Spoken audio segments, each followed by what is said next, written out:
I've been doing comedy for about 30 years or something like that. It's been a long time. All right.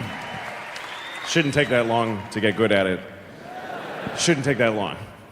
It's really a simple thing. You talk to people. I should have figured it out right away. But it took me a long time, and I used to hate it. I really did. First few years, I hated it because I bombed almost every show. And I remember when I started, I was like, I want to make people laugh. And for a good 5 years, I didn't make one fucking person laugh. And I realized now I don't make people laugh because I'm a comedian. I used to make people laugh. I work in a garage, and I used to make people laugh. And it was just a plus. It was just, hey, that guy at the garage, he's funny. But if the guy at the garage isn't funny, you don't go, that guy, what a piece of shit. He wasn't funny.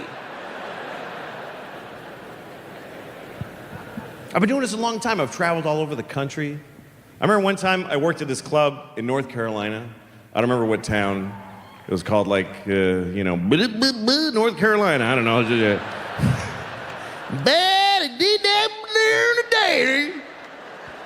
North Carolina. I'm going down. Dang on my daddy. It's actually in South Carolina. Anyway, I'm in North Carolina. And I'm working at this club. I don't remember what it's called. It was called something like you're gonna kill yourself in a week. And the owner of the club comes up to me and he says, so what's your shots policy? And I said, what? And he said, what's your shots policy? I was like, this doesn't help. I need sentences. So he says, well, sometimes when a guy's on stage and the audience likes him, they want to send a shot up there and have him drink it, and everybody goes, woo! He goes, now, you want me to send you a shot of real booze or like a shot with something else in it so you don't, have to drink the booze? And I said, yeah, you know what? Don't send anything. And he goes, well, what do I say to them if they want to send you a shot? I said, tell them, no, you may not. No, you mayn't interrupt the show by sending a fucking glass of something to the guy. And he's like, well, they're going to be upset. I was like, okay, let them feel that way. What kind of entitled people are these? If you go to a football game, you're like, send the quarterback a banjo.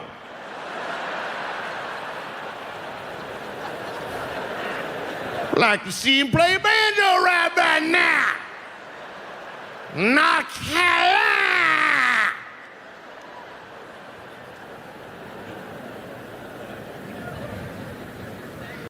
The worst part of my day, worst part of every day of my life, is when I have to put on my socks. Putting on my socks is the worst part of every day.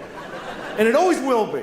Even if I have a terrible day in the future where my grandmother is murdered by my other grandmother. If that ever happened to me, the worst part of that day will be when I put on my socks. But if I had to put on my socks, that means here's what I have to do. I have to get my hands past my pointed toe. I don't even know how I do it. I'm sitting here, I don't know how I do that. It's because it's like folding a bowling ball in half. And as soon as I start, I can feel I'm pushing all the fat up into my vital organs. And I just feel all the systems failing. Beep, beep, beep. And I have to I have to lay on my back like an 8-year-old and go like this. And I start passing out.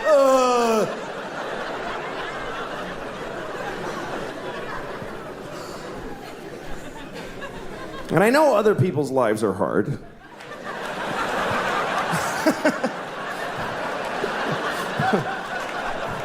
I know. I saw an interview on TV with Michael J. Fox. And he has Parkinson's. And he was describing brushing his teeth. He said it takes him 2 hours a day. And he said it's agony. And I saw this and I thought, okay, that's hard. That is hard. And so is putting on my socks. Sorry, Michael. Doesn't make it easier to know about your thing. Tell you what, I'll help you brush your teeth. You help me with the socks. So I was watching Schindler's List today. You wanted me back, man. This is what I got. Also,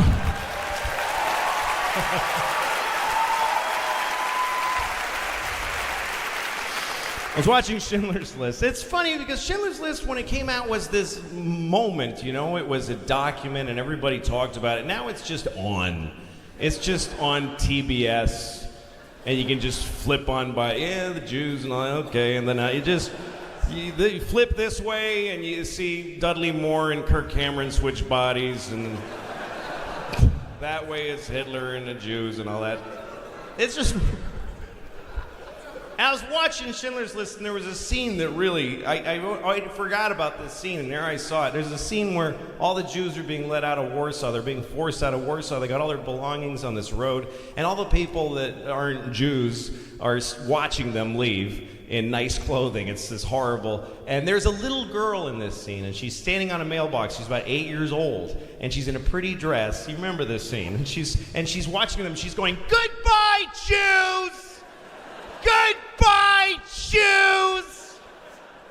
And this really struck me, and probably the Jews too, that it happened to, because I think it must be real. There must have been that girl, and when they researched the movie, somebody told Spielberg that story, and he was like, "We're fucking doing that." That's amazing. And because I know how movies are made, I know that they had to go and find an 8-year-old girl who could nail that shit. So somewhere there's a tape of like 50 little girls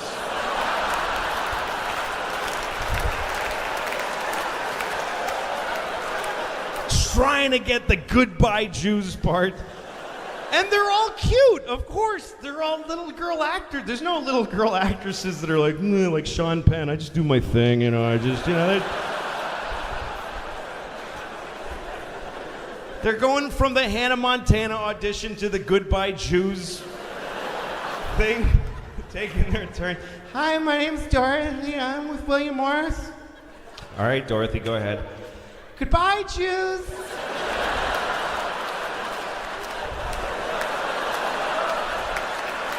"Goodbye, Jews." Dorothy, you're angry at them. "Oh, I'm okay." "Goodbye, Jews." "Goodbye, Jews." Okay, thank you, Dorothy. Next. "Goodbye, Jews. Goodbye, Jews. Goodbye, Jews." Okay, thank you very much. Next. And then comes the girl whose mother prepared her for the, "Hi, my name is Angeline, and I'm with CAA, and I'm really happy to meet you. The sun'll come out tomorrow. Bet your bottom dollar that tomorrow." "Angeline, we just need the line." "Oh, I'm sorry." "Goodbye, Jews! Goodbye, Jews!"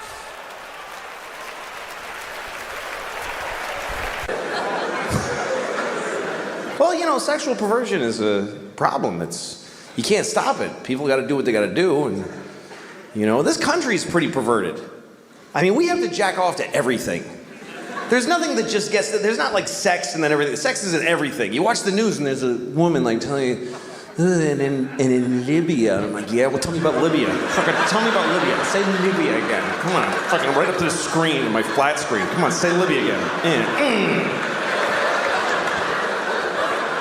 It should just be a person in Libya, whatever. Why does it have to all be so sexualized? And music, like everything is like every musician is attractive. Isn't that a weird coincidence? That everyone who can play music also looks good? I would have thought there'd be like one ugly guy with a guitar who would be amazing, but fucking zero. And there's like teen pop idols who are children. And they're on TV like going, it's a kid. And folks are jacking off to them. Folks. Just folks are jacking off. Well, folks are jacking off to the girls on TV. Some of them are really young. I can't think of, I don't know their names. I don't have that knowledge anymore. I'm too old. Britney Spears is like, when I think of a teen idol, is Britney Spears. That's hold up, because she's my age now. That's how long ago that was. She caught up to me. When I was 35, she was 18, and now we're both 44 years old. So that's how little I know about who these people are. So I was listening to the radio on the way here. I was listening to one of those classic hit stations, and they had that song. It's one of those 70s protest songs that really sucked. You know those protest songs that they ran out of shit to protest, so they just came up with something? This song was that guy that goes, sign, sign, everywhere, sign. You know that song? The guy's like, he gets all mad at signs. Like, oh, signs, they're fucked up, bullshit. Blocking the scenery, breaking my mind. Do this, don't do that. You know, there's nothing wrong with signs. There's signs that say, don't go to that dangerous place. Those are good signs. Stop signs are a really good idea. He's like, yeah, signs suck, man. It's bullshit. Can't you read the sign? Then there's this one part of the song where he says that he went to a job interview, and it said, he goes, and the sign said, long-haired freaky people need not apply. All right, first of all, no, it didn't. You're a liar. No sign ever said that ever. And you're trying to get people angry at something you made up. And that's fucking stupid. I don't know. I like getting older, though. Life is an education, and if you're older, you're smarter. I just believe that. If you're in an argument with somebody and they're older than you should listen to them. It doesn't mean they're right. It means that even if they're wrong, their wrongness is rooted in more information than you have. They've been here longer. If you're older, you're smarter. How many people here by applause are 45 or older? 45 or older, applaud. Okay? That's about 60 people out of 2,400. Here's the interesting thing. There's way more. I can see you. There's so many more. This is Arizona. There are way more people in that demographic, but they didn't clap. Why? Because they're smart. They're sitting in the dark going, I don't have to clap. I don't have to do anything. They're not doing it. And they're right. You know why? Because never identify yourself. Never. Are you crazy? You don't know why I'm asking. How do you know what okay, burn them all. Burn everybody over 45. How do you know I'm not going to do that?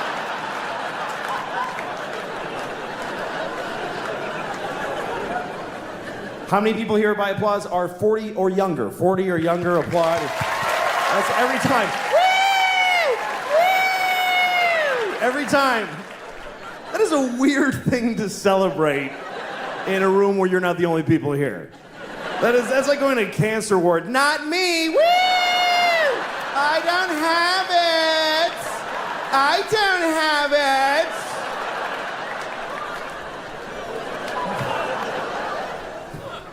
If you're older, you're smarter.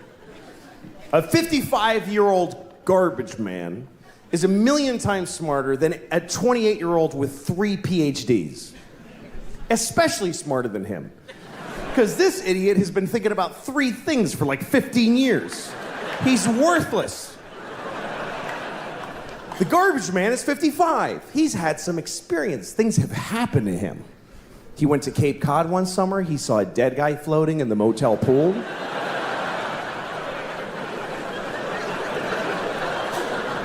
He took a bus to Montreal.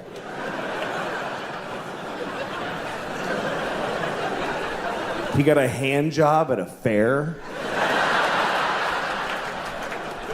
from a miner.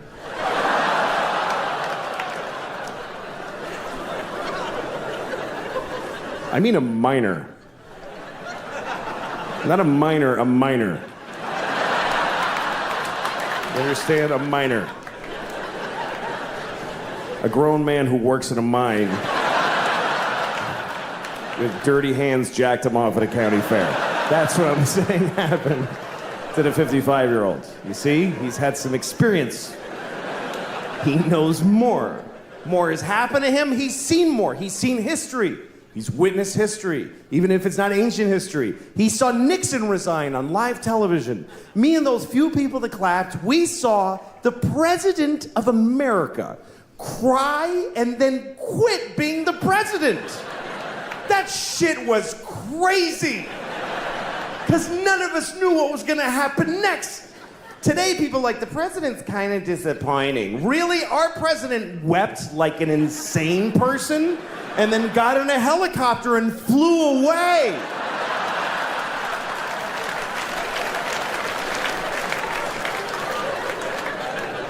And the whole nation just watched him go.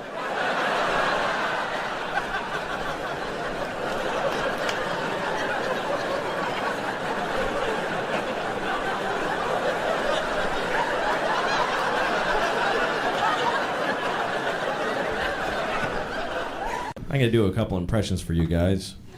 All right. This first one, this is my impression of a superhero being propositioned by a hooker. All right, a superhero being propositioned by a hooker. Hey, baby, want to have a good time? No. All right, now this is a.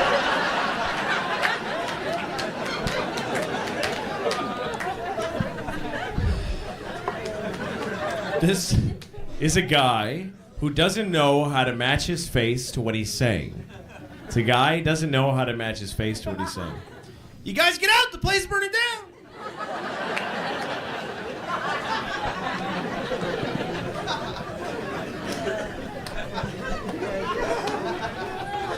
Here's a guy who doesn't know if he's from Alabama or Brooklyn. Doesn't know if he's from Alabama or Brooklyn. Hey, what are you guys doing? Hey, bud! Hey, bud, how you fucking doing, huh?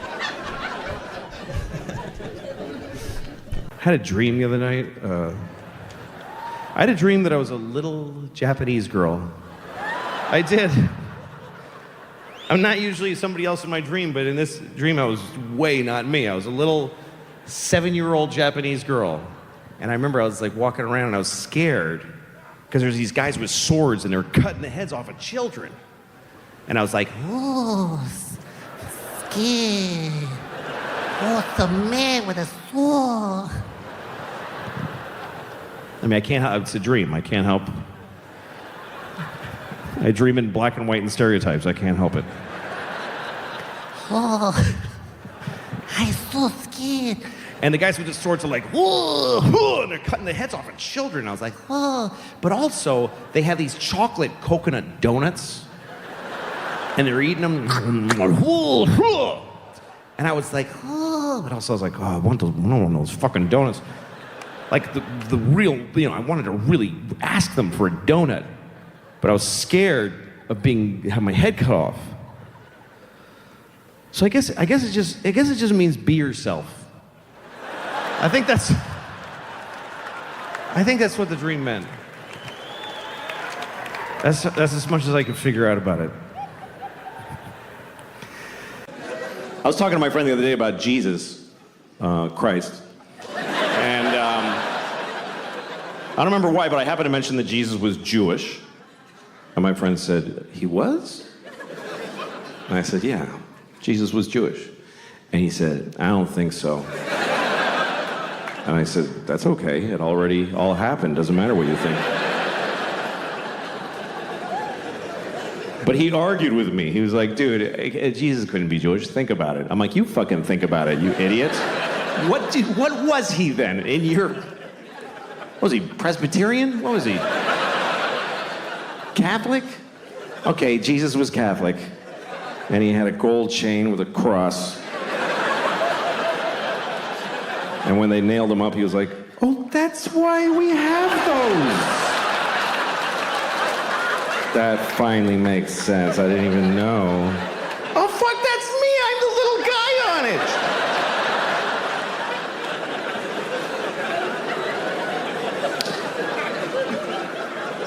Every religion has a strange story or a rule that doesn't make sense to me, you know? Like, every time there's a terrorist act, they always tell you on the news about how they believe they're all going to heaven, and every guy who does a jihad thing, and he gets 72 virgins. That's right, that's the story always. 72 virgins, which, first of all, who are those women? Who are the 72 virgins? Does God have to kill 72 nice girls? And, all right, ladies, The good news is you're going to heaven. The weird news... Or does God just make them fresh like farm-raised salmon? He just whips up 72 women. All right, nobody fuck these. I'm saving them for that guy. It's a weird concept. You get your own 72 virgins for all eternity. First of all, they're only virgins when you first get them. Once you start fucking them, it's over. After a week, he's like, I only have 3 left. And 69 whores. That has to be one of the more confusing moments in God's life, when he's handing off 72 virgins to some guy who just blew up a bus in Tel Aviv. And he's like, all right, what the fuck am I doing? I don't even know anymore. I need a drink.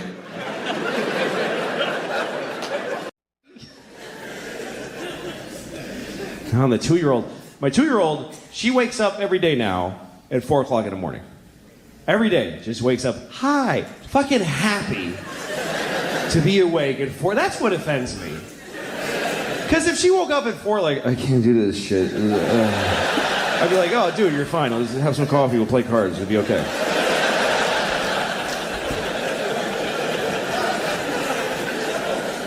But she wakes up, hi, and I gotta get up. I'm the one that's gotta get up because my wife pushed her out of her vagina 2 years ago, so I'm the one.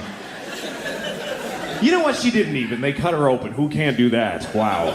I'm the one that had to watch that shit and keep a poker face for her benefit. That ain't easy, because she doesn't know what's going on. They have a sheet, and they just start. They don't go, we're going to divide you into 2 things now. They just start cutting. And she's looking at me all, hey, what are they doing? I'm like, fucking nothing. Jesus! It is weird. She's just cut off, and the doctor's like just digging in there, looking annoyed, like he's trying to find his passport in a carry-on or something. Yeah, here's your kid, just fucking... Ah! And my wife tried to give naturally. She really worked on it, and I supported the goal, but it didn't work out. And she really tried. We got tapes. They gave us tapes of births. And I don't know if you've seen these things, but they're pretty heinous. And it's only because they stopped making them. Like in the 70s, people stopped letting themselves be taped. So it's all these sort of Swedish hippies. There's a lot of just shitloads of hair and this big bush, just giant hippie bush. And they just pushing out these big... And they gave us a tape for some reason that was a bunch of just the moment of the birth cut spliced together. Like 20 of them, like one of those porns where just the jizz shots one after the other. Like it was just big, like fuck, I can't look at all that.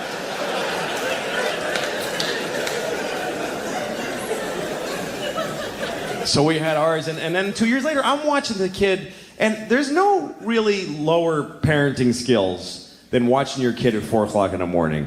You don't do nothing. Just make them not die. That's all it is. Just sit. I don't even turn a light on. Just make her play in the dark.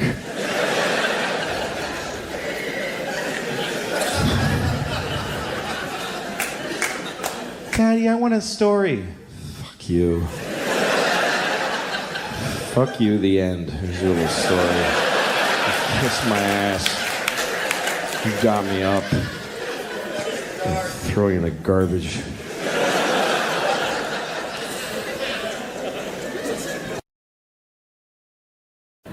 Anyway, I'm 47 years old, and all right, there's nothing.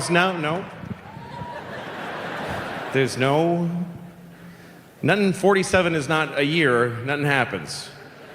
18, you can vote. 21, you can drive. 47, you get to be out of breath.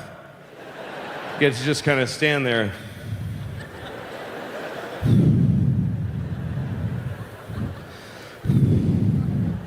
And you know what I realize is taking a huge amount of my breath? It's this. This is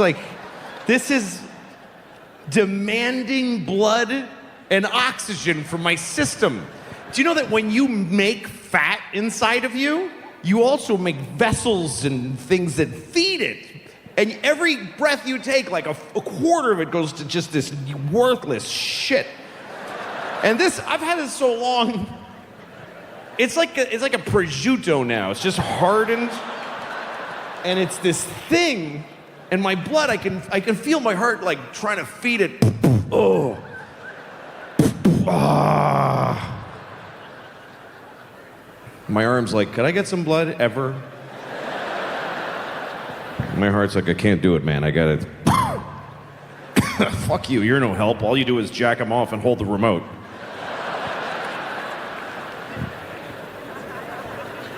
My heart and my arm are not friends.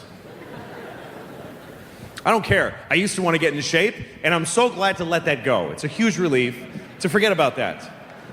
Because my whole life I've been like, I really should get in shape though.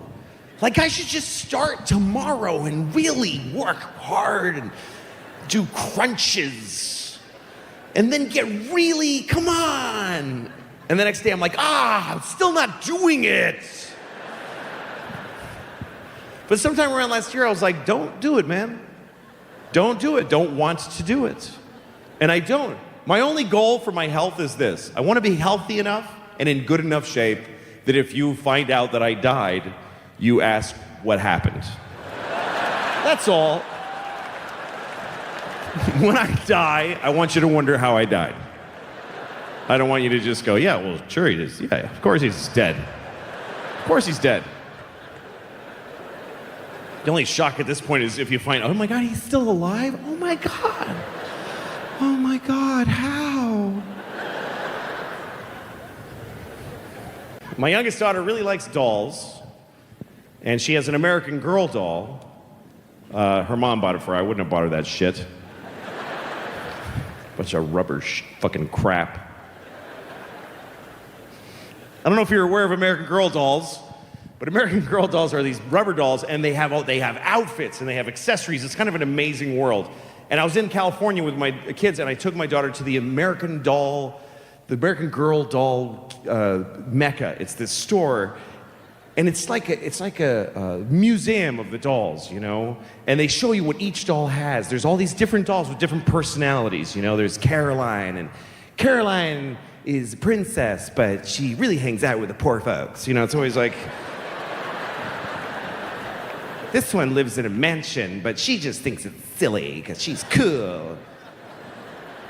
And they have all these accessories. They have horses, these beautiful horses. I was a grown man, and I'm like petting this toy horse.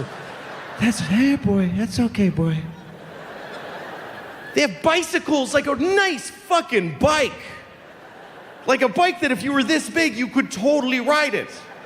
It's got a chain with oil. It's a fucking bike.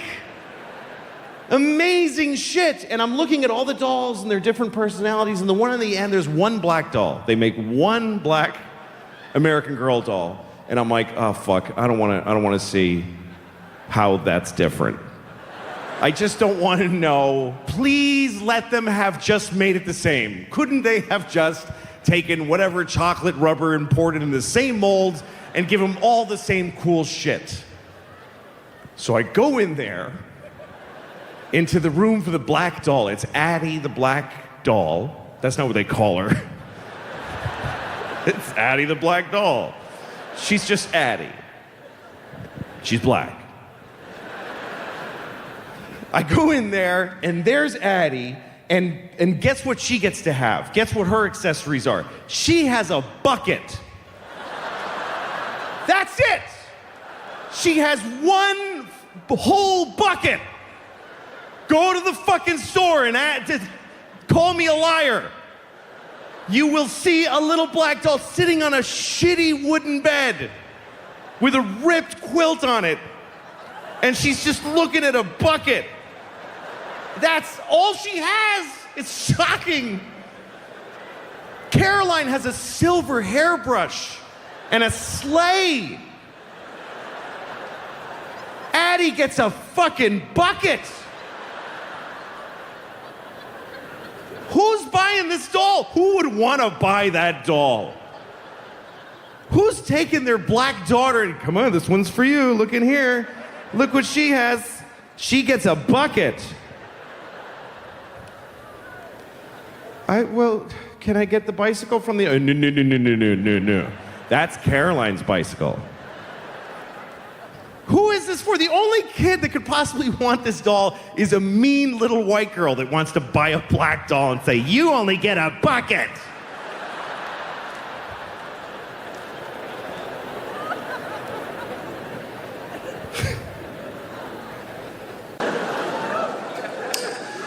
I saw a guy peeling a banana the other day. It's another banana juice because did you hear the other one ended with banana? Banana. I got 3 banana jokes, by the way. This is number 2. Okay. I saw a guy peeling a banana on 6th Avenue, and it bothered me. And I'll tell you why. Because it's the way he peeled. When I peel a banana, I hold it around here. I peel down to my hand, right? This guy holds the banana at the bottom. And he just peels the whole thing all the way down. It felt like a guy at a urinal pulling his pants all the way to his ankles.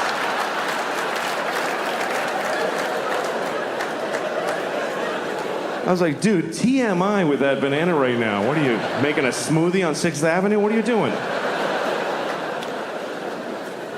The banana was like, hey. You don't even know how much you're gonna eat. I have a bruise right here.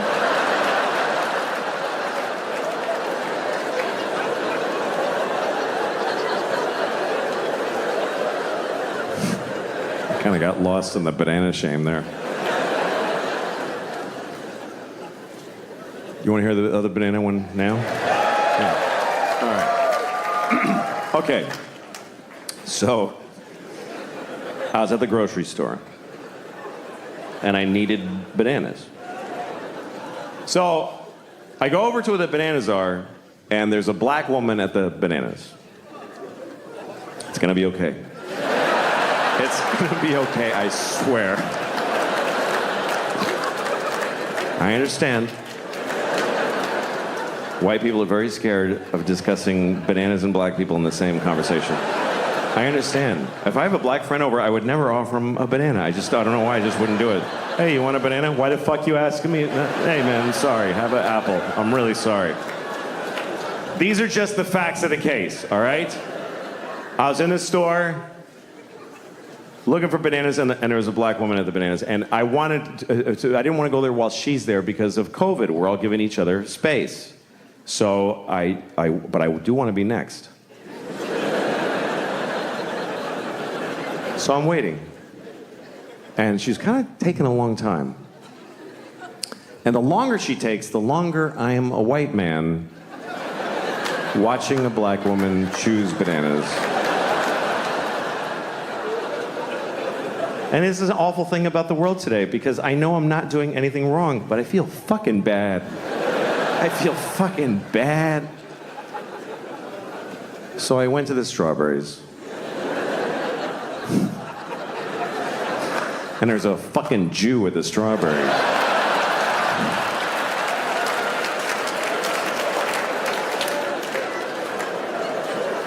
Here's a nice one.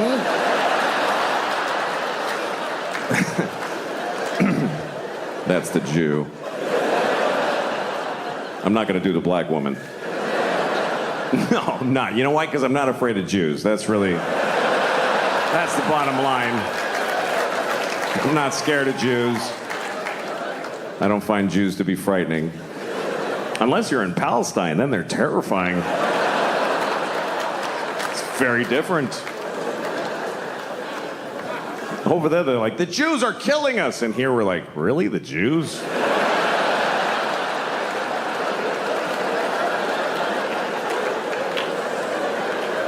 We've been slapping them around for years.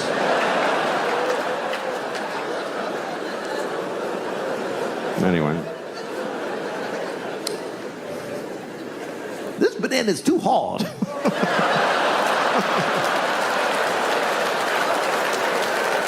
Well, this banana's soft, but I'm not gonna have it till Tuesday, so I'm gonna buy the hard one and wait. Just trying to be fair. Just trying to be fair to the Jews.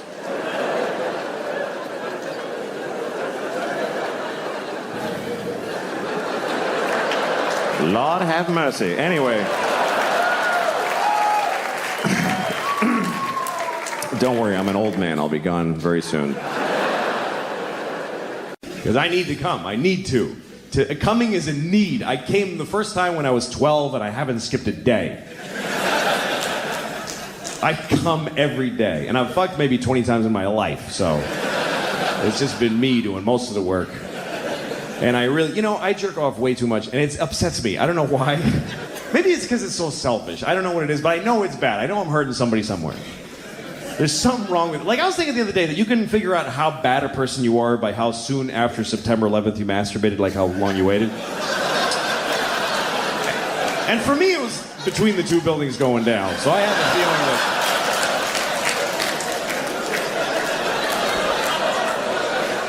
I had to do it. I had to, otherwise they win. That's the way I was looking at it at the time. It was a strange time for all of us.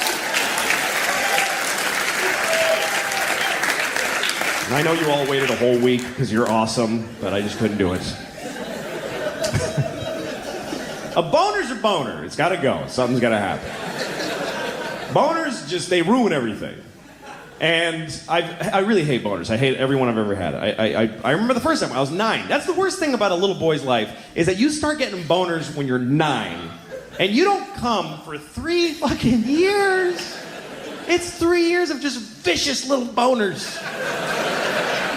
They don't go away. You just pass out moaning in a ditch somewhere.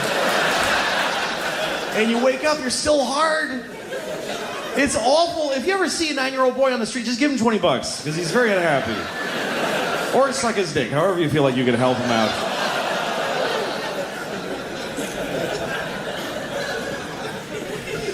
I remember that, man. I remember being 9 and just being hard and not knowing why or what to do. I just would rub my dick against stuff. That's all I did.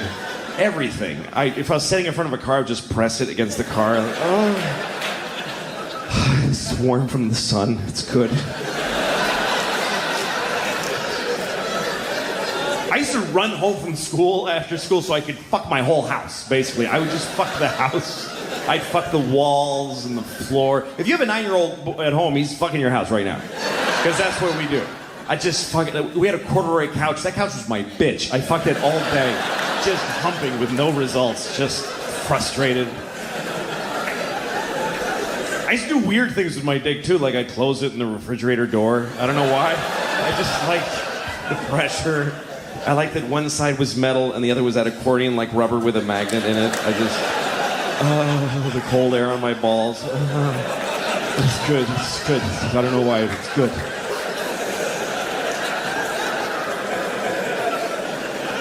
I don't know how I ever got laid, really, because I was awful at it.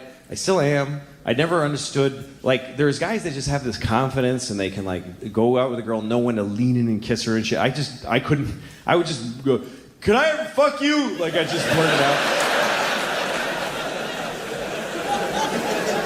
I remember one night I was with a girl, I was like 20 years old, I was already doing stand-up, and I did a show in Washington, D.C., and after the show, one of the waitresses came back to my hotel. She was really cute, and we're making out in my hotel, and she's into it. She's like humping me. So I start putting my hand up her shirt, and she stops me. I'm like, okay. So then we're making out more, and I start putting my hand on her ass, and she stops me. So after a while, she went home. Nothing happened. And then the next night, I saw her at the club, and she goes, "Hey, what happened last night?" I was like, "What?" And she goes, "How come we didn't have sex?" I was like, "'Cause you didn't want to." She's like, "Yes, I did. I was really into it." I was like, "Why did you keep stopping me?" And she goes, "'Cause I wanted you to just go for it." I was like, "What does that mean?" She says, "I'm kind of weird. I get turned on when a guy just gets frustrated and just holds me down and fucks me. Like, that's a big turn on for me." And I was like, "Well, you should have told me. I would have happily done that for you." And she says, "No, it has to feel real and dangerous." I'm like, "What, are you out of your fucking mind? You think I'm just gonna rape you on the off chance that hopefully you're into that shit?"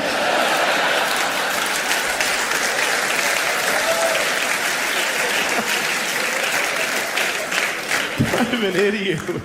I'm getting kind of a rapey vibe from this girl. I don't know. I suspect she might enjoy being raped. Maybe that's her thing. I don't want to ask first and ruin it, so just take a shot and rape her. What the hell? What's the worst that could happen after all? Jesus.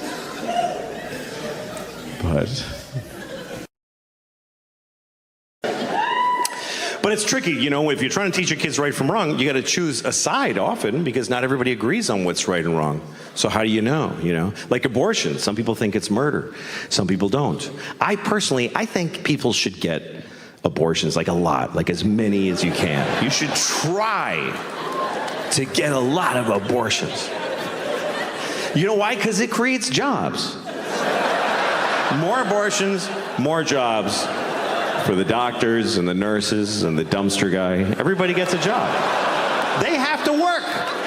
How are they going to feed their kids if you don't kill yours? You got to think of everybody.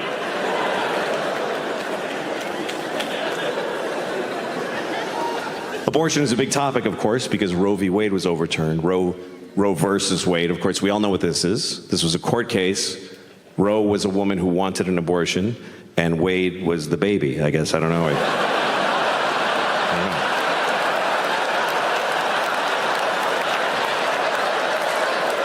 I'm just assuming. I never found out who Wade was. Wade must have been the baby. Anyway. But now that we don't have that, every state has to come up with their own law based on how people feel. They have to listen to people and see how they feel. I think most Americans feel, on average, the same thing about abortion. They feel like people should be able to get abortions if they need them, but, just keep it down a little bit. That's all. That's just go ahead, but, come on. Do it, but don't be like, woo-hoo-hoo! Like, just. So we need a law that covers that keeps it available but limits it. Here's what I think we should do. Let's make this the law. You can get an abortion anytime, anywhere, but if you get an abortion, you have to eat it. I think that's fair. Because that'll make you, fuck, I gotta eat it? I better do it soon.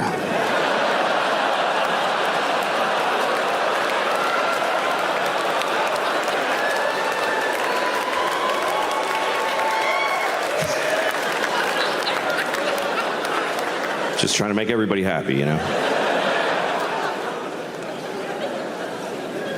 Some Catholics believe that contraception is murder. They think if you wear a condom, if you stop a sperm from getting to an egg, you killed a possible baby. By that logic, I could say that any woman that won't fuck me is a murderer. Let me tell you, there's a bunch of murdering bitches out there. But I was in the I love the country. I don't like the country. I hate the country. Why do I even say that? I really hate it. I hate the country. You know what I hate? Are creatures that aren't like, there's certain things like bats. I really hate bats. I hate bats very much. Bats are disgusting to me. Bats are mice with leather wings. And they fly around and they look at shit. It's like somebody, They have a face. Birds don't bother me because that's not a person. A bird is just like.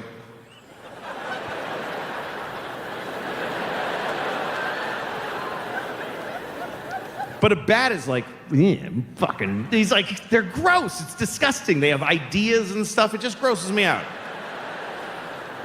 I really wish that bats would all get a disease and die. I do. That's how I feel. And I'm sure there's a whole thing like, well, did you know that bats make all the French toast in the world or whatever it is?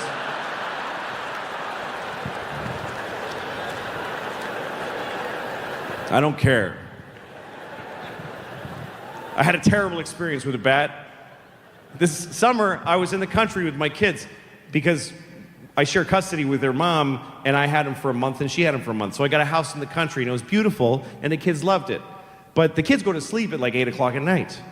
And then I'm just awake, just terrified, because I hate the dark and the mystery of it. It really upsets me. I live in New York City. I'm surrounded by whatever, murderers and child molesters. It's cozy. I like it. I'm happy here.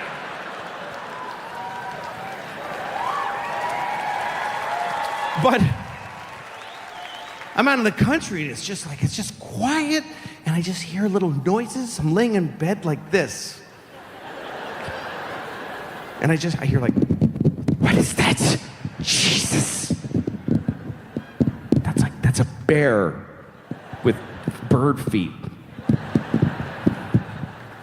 So one night I'm laying in bed and usually I hear noises and I get scared, but part of me says, you're cool, it's nothing. But then I heard this thing. This is what I heard. I swear to God, I heard this clear as a bell. I heard, morning. And my heart, I was like, I'm gonna die from fear right now. Because I heard that. There is a witch in the kitchen. First of all, there's witches. There's witches, no problem with that. I've completely decided that witches exist. And there's one in the kitchen. And I don't know what to do. I have to do something. I can't just go, well, they like kids. She'll get the kids.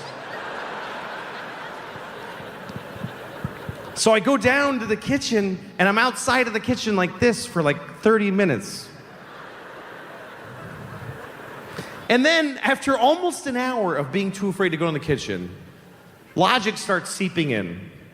And a voice says to me, look, man, even if there's a witch in the kitchen, she wouldn't make a noise and then just stand there for an hour. What kind of witch is that? Morning.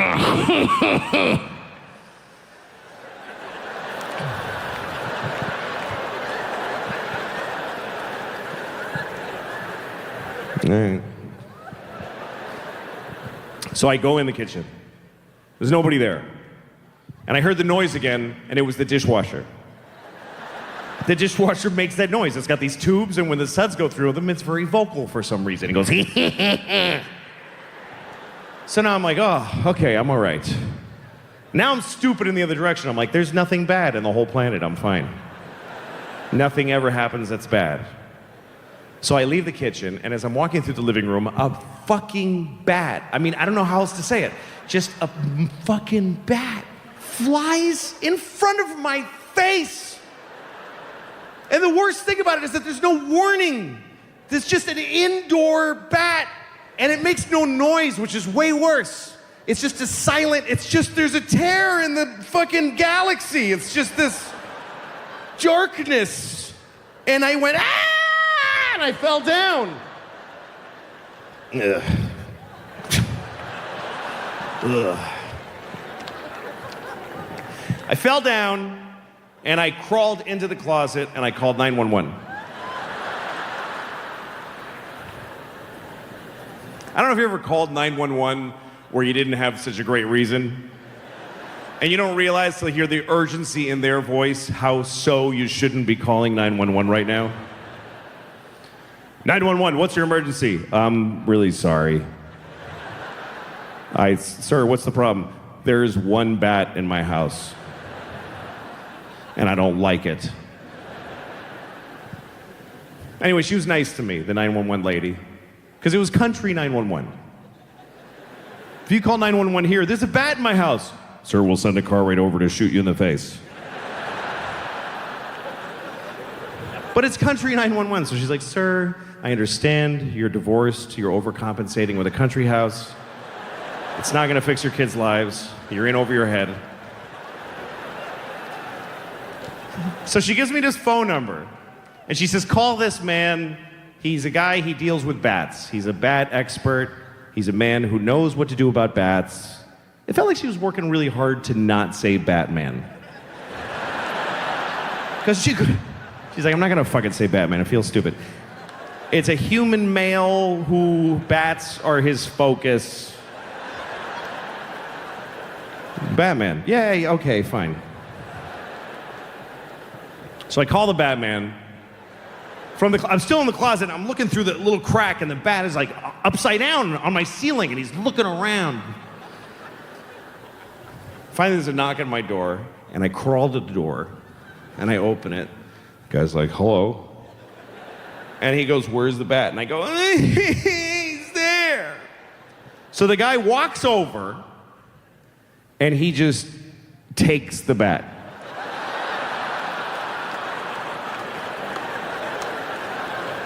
That's it. He just took it. And I paid him $600.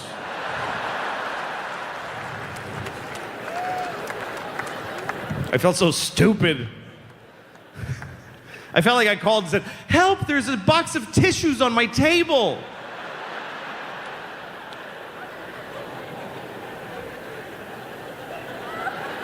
Oh, thank God. What a relief. What a relief to have a man in the house.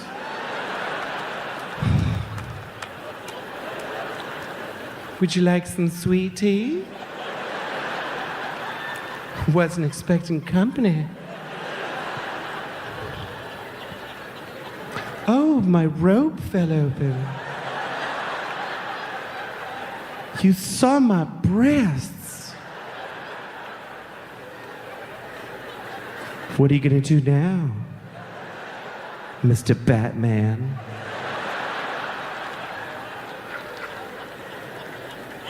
What if I kept doing this for like 40 minutes till you stopped laughing? You're not gonna touch my breasts? I didn't take you for a coward when you grabbed that batso. How about my country southern ass, Mr. Batman? Why don't you just tuck that little bat up in my asshole? You want to, don't you? I know the bat wants to go in there. Go ahead, Mr. Batman. Shit. It's sad. It's sad how I had an opportunity there to tell a whole story, and I just went for the bat going up my asshole. I think it's a sad, it's a sign of my limitations. Anyway, that's what happened with the bat. I would like to be a better person because I got kids. And I want to, pass on a better. But sometimes it's not clear what the right thing is to do. Like one time I threw a candy wrapper on the street. And I didn't do it like, yeah. I just, yeah, take that shit straight. I did it because I was, like shaking. I wanted the candy.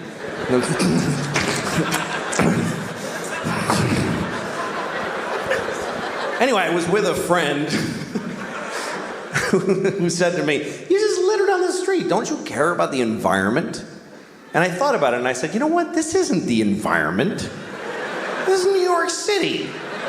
This is not the environment. This is where people live. New York City is not the environment. New York City is a giant piece of litter. It's like the giantest, next to Mexico City, the shittiest piece of litter in the world. Just a pussy, runny, smoking, stinking piece of litter. So if you have a piece of litter, what are you supposed to do with it? You should throw it on the pile of litter. Because if you don't, if you put it in a receptacle, then it gets collected and it gets taken to a dump in a landfill, and then or it goes on a boat and it goes out and gets dumped in the ocean, and some dolphin wears it as a hat on its face for 10 years. This hat that never dissolves on its face. Oh, Jesus.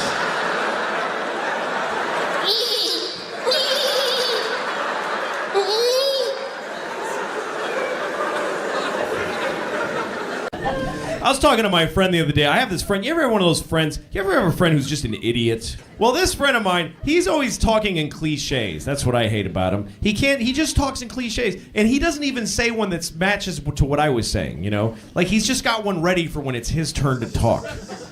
Whatever I say, I'll be like, oh, I locked my keys in my car. And he's like, yeah, well, don't shit where you eat. What the fuck does that mean? Like, I forgot my sister's birthday. Yeah, well, payback's a bitch. I like those people that use old sayings, but they don't know how they end, so they just trail off. People are like, yeah, well, a bird in a hand. You know what I'm saying? Well, I don't think you know what you're saying. A bird in a hand what, you idiot? You know what I do? I just make up my own endings, because nobody gives a shit. Nobody's listening to you. I just go, bird in a hand is like a man in the sand. You know what I mean?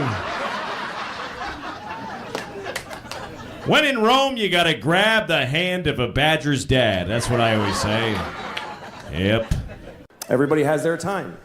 Everybody has their time. I mean, not everybody. There are people out there who there's just nobody for them. Yep.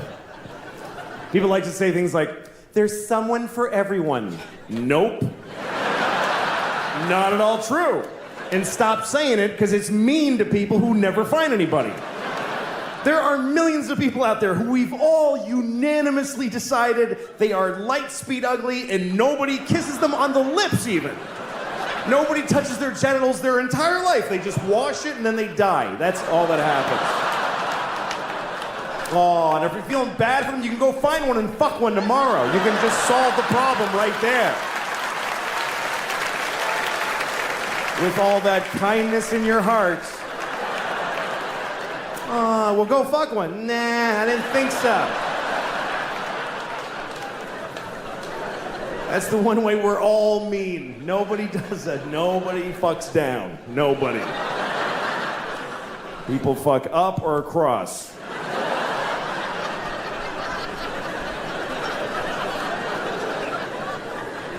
Some women fuck down because a guy talked them into that it was up. Yeah, no, you should. I'm totally up, yeah, man.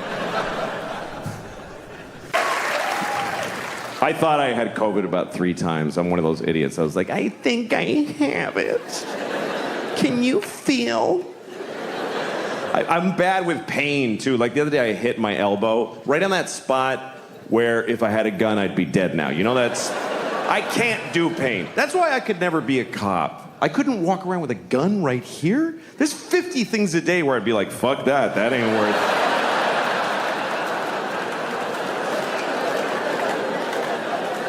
That's my main problem, by the way, with the whole defund the police idea. What about people that want to commit suicide by cop? What about them? Anyway, we'll put a pin in that, but... We had a lot of protests in New York, and now we have protesters that just live here. They're not at a protest, they're just here. I saw a protester in Washington Square Park. She had green hair and dirty legs.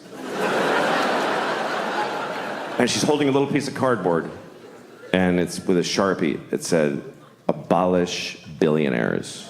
And she's just standing there. And I thought, I don't think that's gonna do it. It doesn't feel like that's gonna result in Jeff Bezos going, what's happening to me? Sadly, it's gonna be okay for him. I thought it was good how young people got out there and they expressed themselves. They went out there to solve a lot of problems. Not all of the problems, but some of them. They went out there to stop discrimination. Not all discrimination, just some of it, which is a weird form of discrimination. But there are groups that are discriminated against who don't have any protesters or any people working for them. And we all discriminate against these people, like ugly people. Everybody discriminates against ugly people. They do, and it's awful. I mean, I'd rather be discriminated against for my race than for being ugly. Because you might not lose a job or a promotion, but nobody kisses you on the lips like your whole fucking life. Like, try that. This is what we say to ugly people. We don't like your face. We just don't like it. So no one's gonna fall in love with you, and it's unanimous. Sorry. And we just expect ugly people to be like, oh, no, I understand. I mean, sure. My head shape is no good for you, so I'll go without the things that matter in life. Also, overweight people. Overweight people deal with things that none of us deal with, because I'm not overweight. There's people who are discriminated against because of their weight. I read a story once about a woman who's 600 pounds, and she couldn't get medical care. Because everything she goes to the doctor, he just says it's because she's fat, everything. She's like, my knees hurt. He's like, yeah, my knees hurt just looking at you. What did you think was going to happen? She's like, I have chest pains. He says, yeah, because your organs are over capacity, so they're hurting. She's like, I got shot in the head. He said, yeah, because you're fucking fat. Somebody shot you in the fucking head because you're fat. It's a terrible story. Here's the worst part of the story, and this is true. This is true. She needed an MRI because she had something serious. She's 600 pounds. She doesn't fit in the machine. You know what they did? They sent her to the zoo. I'm not kidding. They sent her to the fucking zoo. That's what we do for fat people who need an MRI. Hey, here's your prescription. Go to the zoo. Yeah, that's where you should go. You should go to the zoo. By the way, you know how many fat people we have in this country? About 600 trillion billion thousands of them. You know how many trans people there are? About 38. But if you're trans and you need a restroom and it's awkward, we'll change every restroom. But if you're fat and you need an MRI, you go to the zoo, you fat bitch. Just go to the zoo. You go experience that today. What happens when she gets to the zoo? What actually fucking happens when she arrives at the zoo? Hi. Are you here to see the monkeys? No, I'm here for an MRI. Oh, shit. All right. Yeah. Uh-huh. Okay, just stand in the straw over here. Yeah. You're after the walrus who has lymphoma.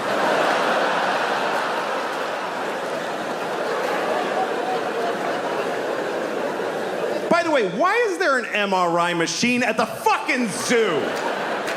Who was developing that instead of a fat human being MRI? Who's paying for this shit? You don't give an elephant a fucking magnetic resonance image test. What are you, fucking high? That's obscene. If an elephant is sick, you just listen. You do this thing.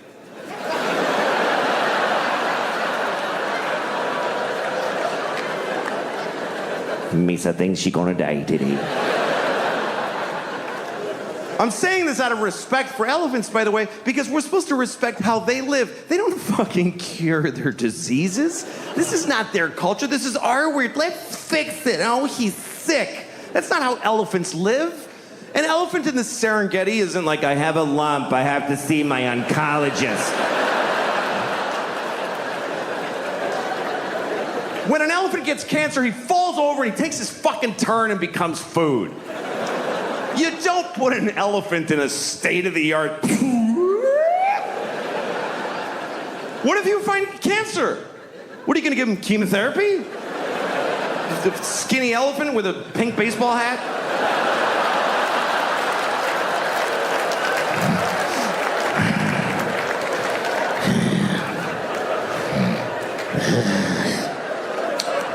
Each day is a gift.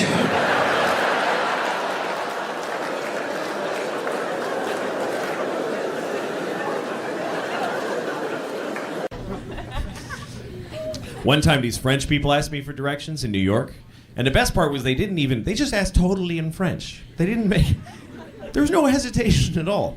They didn't even go like how do you say, or something like that, nothing.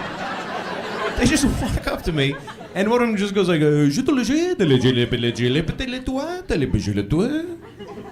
was like, I don't speak French. And the guy couldn't imagine what might be going wrong. He's like, and his friends were like, and I was like, guess what? I don't speak French. Which isn't weird, because we're not in France right now. I'm curious about God. I'm curious about his life. I'm curious about God's existence. What's that like to be God? You know, we don't know anything about him. I think one reason people don't believe in him because we don't have a sense of God, because it doesn't say anything anymore. He used to talk all the time. He used to go up to people on the street. Hey, I'm writing on the rocks. Look at that! Do it! And it was confused. Everybody's like, oh, okay, trying to figure it out. And then for 2,000 years, he just, nothing, says nothing. And everybody's fighting. He could clear a lot of shit up with a 5-minute press conference. If God spoke for 5 minutes, he'd solve a lot of problems. He'd just show up, all right, everybody, yeah, I'm the Lord, okay. Real quick. First of all, Mormons just, no. What is that? Just go home. Also, Jews with the little things, what the fuck? I don't know. Put a hat on or don't. Nobody gives a shit. This is weird. I hate these. I hate them. I send everybody with one of those to hell every day. I do. It's just my thing. Just so you know. Do what you want, but that's where you're going. Now you know. Also, I don't care who you fuck. I don't care. It never mattered. It was Adam and Eve and Steve. They were all fucking each other. I was jerking off to it. It was a great time. So it's not an issue for me. I don't know why it is for you. Have fun and use all the holes. That's what I say. Also, you're supposed to fuck the animals. That's why I made them. Why are you not fucking the animals? There's only like 30,000 of you fucking the animals. What are the rest of you? You're eating them? That's disgusting. What is wrong with you? How could you eat a perfectly fuckable pig?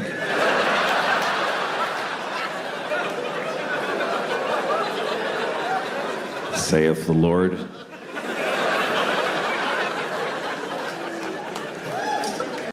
I mean, what am I capable of? I'd like to think that I'm a nice person, but I don't know, man. A lot of it is context. There's a lot of things I wonder if the world was different. Like if murder was legal, I might have killed a few people. I don't know. I'd love to think, oh, I would never do that. But we really need the law against murder. For one simple reason. The law against murder is the #1 thing preventing murder. We'd like to think it's because, like, oh, I would never do that. No, it's because it really sucks getting caught murdering. A lot. If murder was legal, or just a misdemeanor, like you get a thing in the mail, ah, shit, they had a camera there. Oh, well.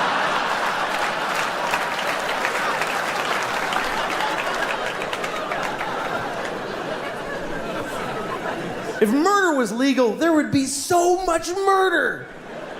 Regular people would murder. Murderers would murder even more. And then really nice, sweet people would murder a few people. But nobody would murder no people. You wouldn't trust somebody who didn't murder. If murder was legal, you wouldn't like them. I never killed anybody. Okay, nice meeting you. Ugh. What a creep. I mean, not even a hooker? Live a life. What's wrong with that guy? He's like a Mormon or some shit. I hate those guys. I think he's nice. Shut up, Janet. It would just... If murder was legal, there would be a lot of murder. Children would behave very differently. Because mostly parents would be murdering their own kids. That's mostly what would happen if murder was legal. You'd be, you know, you go to a mall, there'd be like 8 different moms in the mall just, I told you to stop it! You didn't listen to me, just... There'd be just, you'd be stepping over dead kids. It would be like a new problem. You have to clean up your kids when you kill them, because it's gross. It's bad for the environment. If you murder your child in a public place, please use one of the red bags that are in the dispensers every 3 feet of America. Put your murdered child in the red bag with a logo of a murdered kid on it. Next to the other logo that tells you not to let your alive kid play with a plastic bag because they might suffocate. In which case you could just leave them in the bag.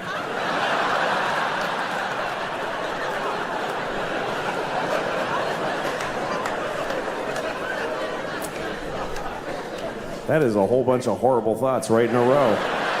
Right in a row. That is a compressed area of bad thought. My wife and I, we've been married for about 9 years now, so we're almost done. And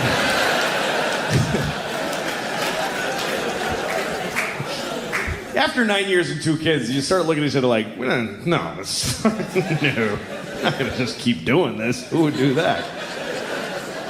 We went to therapy for a while, and the therapist was like, one day he goes, you should go on a date. And I'm like, fuck you, I'm not going. I did go on a date with my wife, and I don't think I'm gonna call her again. It wasn't really fun.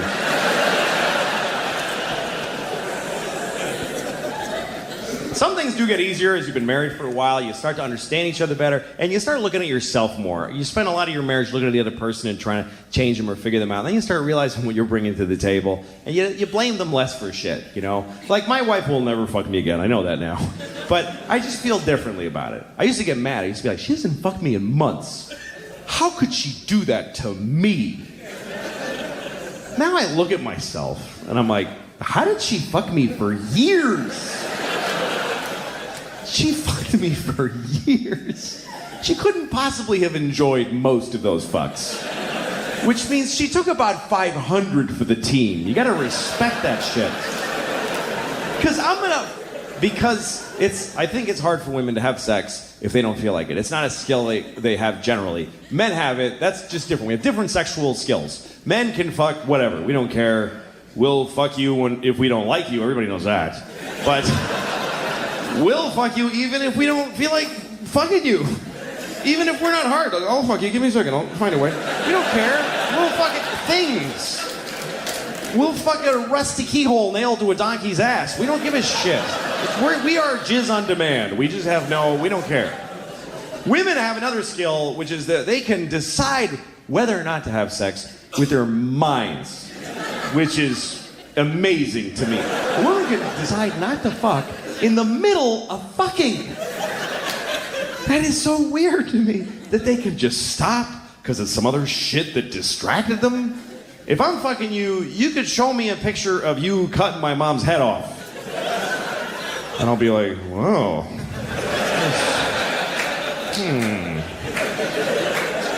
As soon as I come, we're gonna have a talk about that picture. That's really...